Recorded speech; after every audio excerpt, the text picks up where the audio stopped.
Un análisis que está bueno tomar cuando uno considera el Mercosur de hoy es un análisis quizás más institucional y otro más político. El institucional refiere quizás a el proceso, digamos, como por ejemplo de adhesión que tiene el Mercosur en los últimos años. Y esto me refiero a una Venezuela que ya hace 4 años que está en el bloque como Estado miembro, que ha internalizado entre el 35 y el 50% de las normas. Eso es un dato no menor, sobre todo en el momento de que se tienen que tomar algunas decisiones económicas desde el punto de vista económico-comercial, y cuando el Mercosur negocia en bloque hacia afuera, ¿no? Por ejemplo, en el momento de negociar nada más y nada menos que un tratado de libre comercio con la Unión Europea. Un proceso institucional que refiere también a la adhesión de Bolivia al Mercosur, ¿no? En este momento creo que uno de los últimos parlamentos que ratifica el ingreso, o ratifica, es decir, el protocolo de adhesión de Bolivia, es Paraguay. Creo que falta el brasilero. Eso implicaría una extensión del bloque, por así decirlo, ¿no? Como un ensanchamiento. Eso es por un lado. Luego, desde el punto de vista político, hay un cambio en la región. Eso creo que la coyuntura mismo lo está como marcando. Y es un cambio que obedece claramente a una correlación de fuerzas que algunos, por así decirlo, le llaman, bueno, el retorno de la derecha, el retorno de los años 90, la restauración conservadora. Un Mercosur que, por así decirlo, vuelve a definir o a delinear su eje argentino-brasilero en torno a cuestiones más económicas y comerciales. Un Mercosur que en estos momentos vuelve como a relanzar las negociaciones con la Unión Europea, pero con un cambio de estrategia claro, en tanto hay un cambio en la mirada política de los actores, ¿no? Una pequeña precisión. Tú hablabas de el ensanchamiento, digamos, de la participación del Mercosur. Hablas de nuevas instancias de discusión con acuerdo de bloques. Sí. Y por otro lado, cambios en el sesgo político de América del Sur. Sí. Ahí hay dos preguntas. Una, ¿se desideologiza, como hay algunas declaraciones, es decir, el Mercosur pierde vigencia sus mecanismos, o punto suspensivo? Sí, a ver, es interesante y acá hay un par de cuestiones que creo que está bueno tener en cuenta. Cuando mencioné el ensanchamiento, quizás me refería a una cuestión como de la expansión institucional, y esto refiere como a la adhesión de nuevos miembros, ¿no? Y también la de los observadores, porque es importante también tener en cuenta que en cada cumbre, según la agenda de trabajo, siempre hay algún país observador que pide estar o participa como invitado. Acá hay dos cuestiones claves. En un momento fue el ingreso de Venezuela y el otro momento es la adhesión de Bolivia, una Bolivia que ya está participando en algunos procesos de toma de decisiones no políticas, pero sí como de grupos de trabajo, ¿no? Hay que tener en cuenta la enorme cantidad de grupos o reuniones especializadas que el Mercosur tiene. ¿Y por qué digo esto? Porque es importante ver que, si bien las decisiones políticas y macroeconómicas del bloque la tienen sus dos organismos máximos, que es el Grupo Mercado Común y el Consejo Mercado Común, que es esta reunión de cancilleres y de ministros de Economía y de presidentes, hay otra forma de hacer integración. Hay otro Mercosur que también está andando. Me refiero al de la agricultura familiar, al de los jóvenes, me refiero al Mercosur social, al cultural, al educativo. O sea, también hay otra agenda de integración. Por eso es importante la pregunta, y creo que es el desafío. ¿Qué pasa cuando se habla de desideologizar el Mercosur? En realidad se está hablando de poder de alguna forma flexibilizarlo, ¿no? De darle como una cierta flexibilidad a los países que por ahí tienen ganas o intereses de negociar unilateralmente otro tipo de tratados o de acuerdos comerciales, ¿no? Entonces, ante eso hay un sesgo que es político también, ¿no? Porque la desideologización en sí es una mirada política de la parte más comercial de la política del Mercosur. En Uruguay, un Frente Amplio, un gobierno que notoriamente tiene un sesgo distinto al argentino actual de Macri y a este nuevo emergente provisorio, no sabemos por cuánto, de Temer. ¿Cómo se para nuestra Cancillería y nuestra fuerza política predominante en relación a eso? Hay una declaración del canciller de la República que me parece interesante analizar, y siempre que uno empieza a hablar de la coyuntura actual de la política exterior uruguaya, me parece que es necesario volver a ese discurso, y ese es su discurso de Asunción, que creo que él establece una máxima, que es la premisa que está funcionando hasta este momento, que es: lo jurídico va a primar sobre lo político, ¿no? Que es un cambio, no de rumbo, pero sí de la visión que se tenía sobre la política exterior. Es volver al principio de la política exterior tiene que ser una política exterior de Estado, es decir, tiene que ser una política que vaya hacia la búsqueda de consensos o acuerdos multipartidarios, ¿no?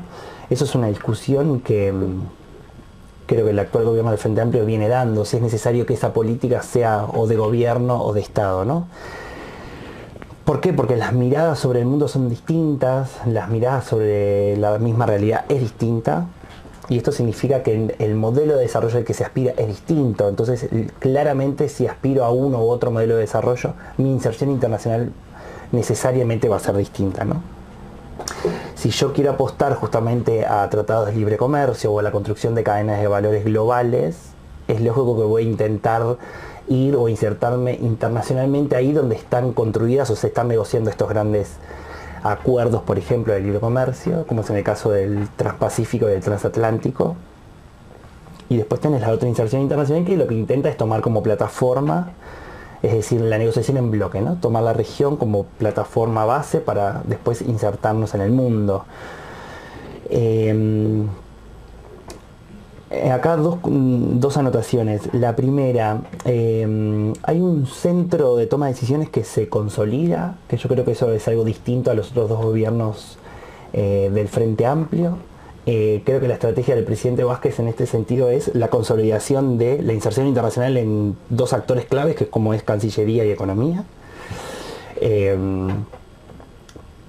Anteriormente teníamos siempre un Ministerio de Economía quizás más alineado al centro presidencial, pero siempre una Cancillería bastante disonante con algunas decisiones presidenciales. No así en el gobierno de Mujica con el caso de Almagro, pero sí, por ejemplo, recuerdo el caso del primer gobierno de Vázquez cuando se plantea el Tratado de Libre Comercio, una Cancillería, en este caso de Reinaldo Gargano, totalmente opuesta a la visión de la presidencia, ¿no? Hoy en día tenemos un canciller que es sumamente funcional a la presidencia, que en el ejercicio de la presidencia pro tempore en el Mercosur es quien establece quizás algunos lineamientos como, o sea, algunos pedidos de política como es la flexibilización del Mercosur. Esto causa sorpresa. Entonces, esto es lo que nuevamente vuelve a dividir la visión. ¿Qué visión de desarrollo queremos o cuál es la inserción internacional futura, ¿no? Tú participaste como miembro de la Comisión de Asuntos Internacionales del Frente Amplio en los intercambios con el canciller, sí, en algún intercambio. Uh-huh. Digo, ¿qué salía?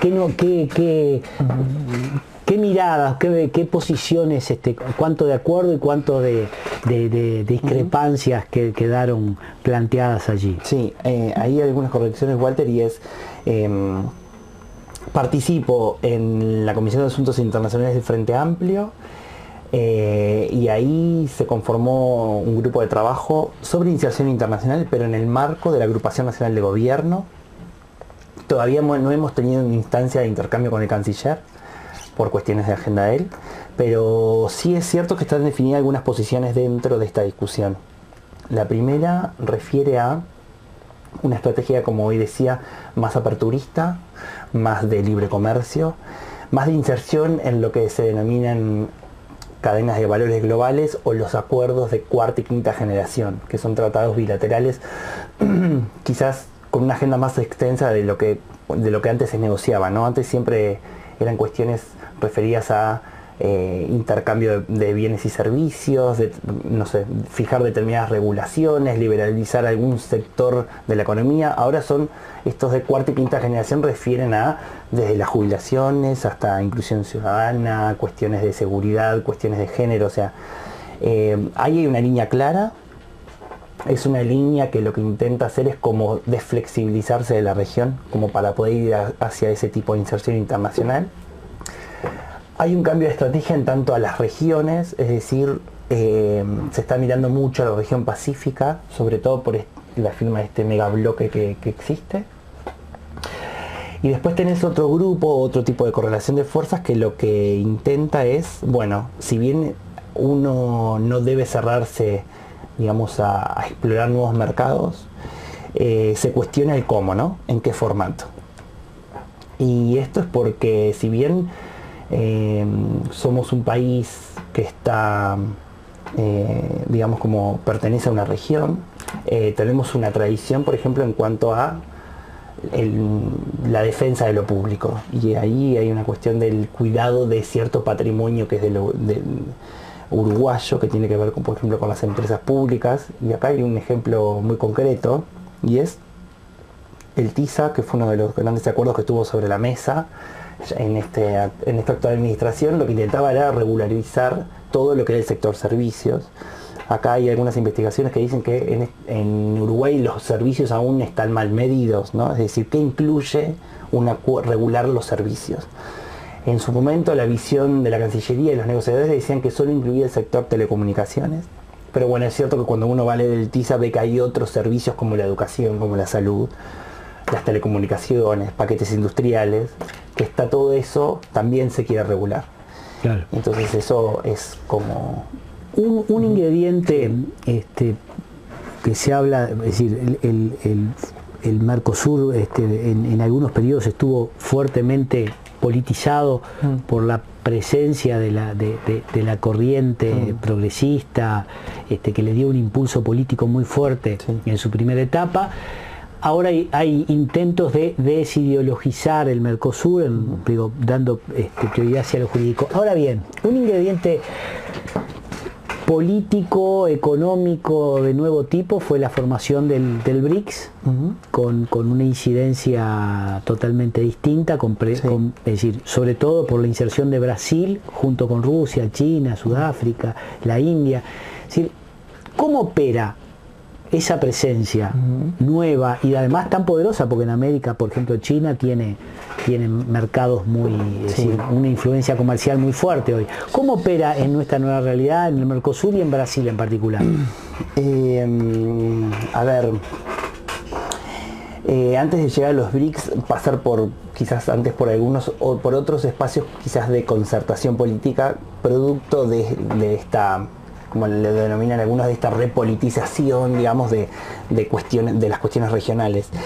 En realidad el BRICS se constituye como un espacio de articulación política y de concertación política como alternativa a la presencia o a la hegemonía estadounidense de estos últimos años. Sobre todo es paradójico porque surge en el marco de la crisis inmobiliaria, bueno, la crisis económica mundial que afecta a los Estados Unidos, y surge como alternativa en el 2008. Por eso lo de estos estados emergentes en nuevos ámbitos, ¿no? Acá hay algo que en realidad es algo que los analistas nos estamos cuestionando, y es el verdadero poder, por así decirlo, de influencia. Y cuando hablo de poder de influencia, es decir, de poder marcar agenda internacional de estos grupos de países, ¿no? En realidad las cumbres fueron pocas y las decisiones, si bien fueron bastante sustantivas, también fueron pocas. Es decir, se crea un banco, ¿no?, donde determinado proporción del PBI de estos países que lo conforman va hacia un banco que lo que intenta apoyar básicamente es en infraestructura. Pero por ejemplo, a través de la CELAC, China logra una mayor influencia a través de ese espacio de concertación que, por ejemplo, a través de los BRICS, ¿no? ¿Y por qué digo esto y por qué es importante quizás comparar? Porque, a ver, hay que ver el poder real que tienen algunos países en estos espacios de concertación, por así decirlo, ¿no? ya digo, los BRICS en realidad surge en 2008, en pocos años marcan una agenda. Es un espacio que se constituye como alternativa al dominio hegemónico de Estados Unidos o en algunos momentos de la Unión Europea, pero que no logra marcar agenda internacional, ¿no? Es decir, otros temas de política como, no sé, seguridad hemisférica, estratégicos militar y cuestiones quizás más económicas se siguen resolviendo en otros espacios de articulación política, ¿no? El G20, el G7, Naciones Unidas, o sea, ya digo, China logra influir más en América Latina a través de estos espacios CELAC China que a través de los propios BRICS, ¿no? Es decir, Brasil no logra articular la agenda de América Latina y el Caribe en esos espacios. Por eso es que hoy en día hay algunos analistas que cuestionan si es verdad que Brasil era el famoso global player como se presentaba, ¿no? Es algo que todavía creo que estamos analizando y estaría bueno dar una respuesta. Y por último, tratando de ir cerrando, ¿cómo imaginás en este cuadro de Mercosur tan peculiar el desarrollo posible de nuestra política, nuestra inserción? En el marco estamos haciendo ajustes económicos, pero a su vez estamos buscando que uno de nuestros ejes sea el despliegue internacional. ¿Cómo imaginás que podemos que puede suceder con el marco del Mercosur, extra Mercosur? Sí, ahí hay un par de cosas. Una de ellas refiere básicamente a ver, ¿cuál es la capacidad de veto que pueda llegar a tener Uruguay en algún tipo de negociaciones? Y cuando hablo de capacidad de veto, hablo de cuestiones como hace pocos días la Cancillería del Paraguay pide una reunión extraordinaria de cancilleres de Mercosur para aplicar el protocolo de asunción de derechos humanos a Venezuela, en el marco del informe que va a presentar la próxima semana la OEA, con el fin de aplicarle la Carta Interamericana de Derechos Humanos a Venezuela, que esto implicaría sancionar al país y sacarlo de los órganos decisorios del bloque. Entonces, ante esas iniciativas,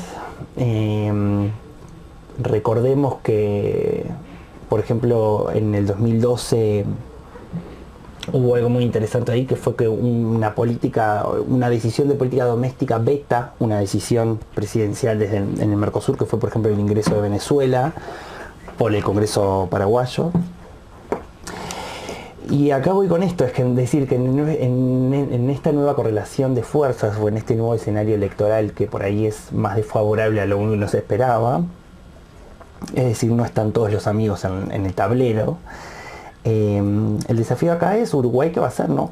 Si realmente va a tener una capacidad de veto, si realmente va a frenar algún tipo de decisiones que implique sacar un miembro pleno del bloque, sancionarlo, ¿no? ¿Cuál sería el motivo en ese caso? Porque uno pensaría que países como Paraguay o la actual Argentina querrían aplicar el protocolo de Ushuaia, el de la cláusula democrática, pero bueno, no, fueron por el protocolo de Asunción, que habla específicamente de derechos humanos. Un protocolo que Venezuela no ratificó aún, entonces eso sería contrario a la Convención de Viena de ratificación de los tratados, o sea, no se podría aplicar. Hay algo interesante ahí a analizar y es de qué forma la institucionalidad, las propias reglas de juego son utilizadas por algunos actores como para, ¿no?, modificar algunos aspectos de la realidad. Después estoy pensando quizás en una inserción internacional que intenta abrirse más al mundo, pero partiendo de una realidad, y es que bueno, hay un Mercosur que está estancado, hay un comercio intrarregional que por ahí no está funcionando, pero el tema es que hay que ver también qué es lo que está afuera, ¿no?, qué es la oferta que Uruguay tiene o estaría tentado como a negociar y dicho sea de paso, modificar un patrón de inserción internacional que ya hace un par de años que viene como bastante estable. Y cuando digo esto es una apuesta a la región, ¿no? Es decir, tomar a la región como la plataforma de inserción internacional. Pensemos también que somos un país con una economía de pequeña escala, que formamos parte también de un contexto latinoamericano que no ha cambiado, y cuando digo esto es América Latina toda, y nos incluye claramente a nosotros, no ha logrado diversificar su matriz productiva. Esto es un poco la autocrítica que están haciendo los principales gobiernos como el Frente Amplio, el PT en Brasil, el Frente para la Victoria en Argentina, ¿no? Es decir, hay una base productiva que no se diversifica, entonces seguimos dependientes del mundo, y cuando hablo de esto, seguimos vendiendo commodities, es decir, la CEPAL dice algo así como volvimos a la reprimarización de nuestra inserción internacional. Es decir, actualmente mis socios comerciales son, en el caso uruguayo es China, Argentina y Brasil, y le seguimos vendiendo lo mismo, vacas. En el caso venezolano es petróleo, en el caso chileno es cobre, en el caso argentino es soja.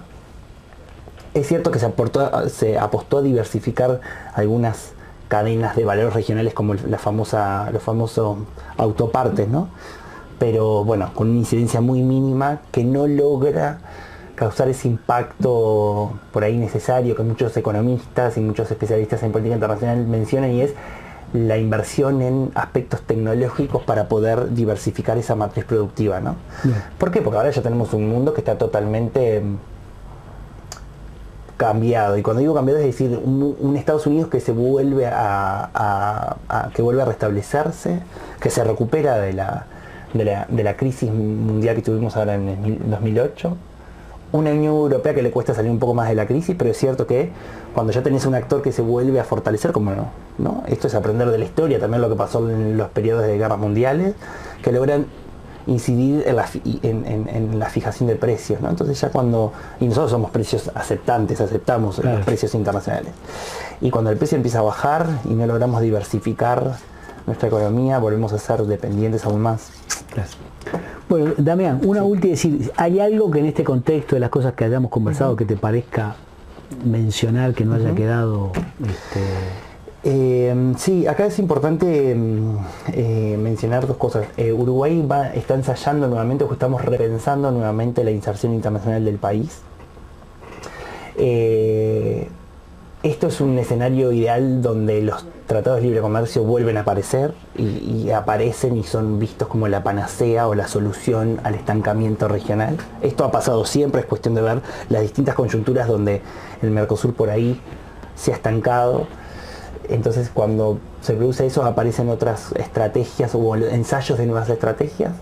Ahora hay algunos artículos interesantes que ya están empezando como a circular la vuelta, que aportan, creo yo, y mucho al debate, y es hacia dónde queremos ir y hacia qué tipo de acuerdos comerciales queremos ir, ¿no? Porque las negociaciones están siendo cada vez más, le digo yo, más agresivas, porque todo este marco de acuerdos como el Transpacífico o el Transatlántico tiene como principal líder a los Estados Unidos. Es decir, nuevamente Estados Unidos logra hegemonizar las reglas del comercio de la política mundial por fuera de la Organización Mundial de Comercio, ¿no? Son negociaciones que se están llevando por fuera, que tienen nuestros principales socios comerciales totalmente por fuera, es decir, Argentina, Brasil y China no participan en esas mesas de negociaciones. Hay grandes problemas entre Estados Unidos y la Unión Europea, es decir, hay una Francia que está totalmente en desacuerdo con estos megacuerdos que implica bloques, que esto creo que es un desafío incluso hasta para el propio regionalismo, ¿no?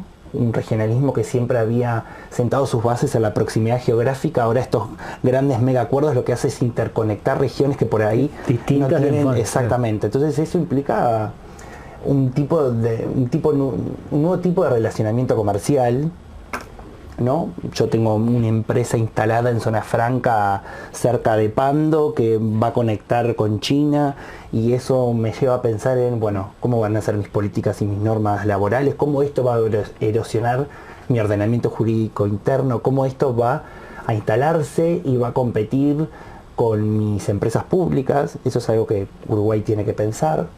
También no nos podemos olvidar que hoy en día nos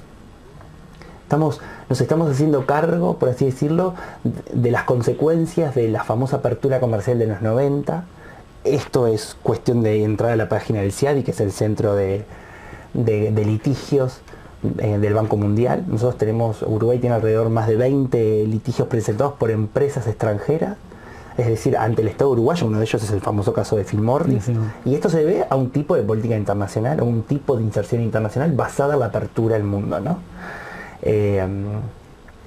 Estos tratados están nuevamente en el Parlamento, estos tratados, hay sectores de los partidos políticos que quieren renovar este tipo de tratado, que apuestan a ese tipo de inserción, pero bueno, a largo plazo estamos como pagando, no sé, juicios millonarios justamente por el incumplimiento. Es decir, hay que pensar si el Estado uruguayo tiene la capacidad institucional de dar respuesta cuando se presentan este tipo de problemas, ¿no? Porque en definitiva después hay que pagar muchísimo dinero. Claro. Es decir, son empresas que nos denuncian al Estado uruguayo por incumplimiento de esos tratados. De acuerdo, tratados internacionales, vos te abrís al mundo y quedás totalmente regido, expuesto a las normas internacionales. Exactamente, porque los tratados no dejan de ser, es un contrato entre dos partes, y en el caso de incumplimiento, la empresa que estuvo en el país invirtiendo denuncia al Estado uruguayo, ¿no? Claro. Entonces hay un procedimiento sumamente largo. Yo no me atrevo a contar mucho del procedimiento porque es algo que estoy como estudiando, pero está bueno ver también el proceso judicial y lo que demanda eso en cuanto a capacidad negociadora, al equipo negociador, al dinero que se invierte en ir a estos juicios ¿no? y compadecer a los abogados que hay que pagar. Esto es algo que recién está resonando, que está sobre la mesa, pero que está bueno debatir, ¿no? Porque la otra vez leí un artículo en el semanario Búsqueda que hablaba justamente de que era un artículo de opinión de la editorial que hablaba de la cárcel o el progreso. Y cuando mencionaba, era esta metáfora rara, ¿no? Entre que la cárcel era el Mercosur y el progreso era el libre comercio. Claro. Bueno, pero si hablamos de libre comercio vamos a hablar de esto también, porque estas son, creo yo, que es poco abordado en la literatura sobre inserción internacional, sobre todo económica internacional. No olvidemos que esto es el campo de los economistas, y es los costos políticos y sociales que hay que asumir en el momento de tomar este tipo de inserción internacional, ¿no? ¿Cuál es el precio del libre comercio? Claro. Estaría bueno contar con algunas investigaciones, o hay algunos economistas que discuten toda esta biblioteca de la apertura comercial, ¿no? O que dicen, bueno, sí, tiene que existir libre comercio, pero con esta reducción de daños, por así decirlo, ¿no? Porque esto después tiene un impacto social que por ahí uno no lo logra ver, pero son muy fuertes.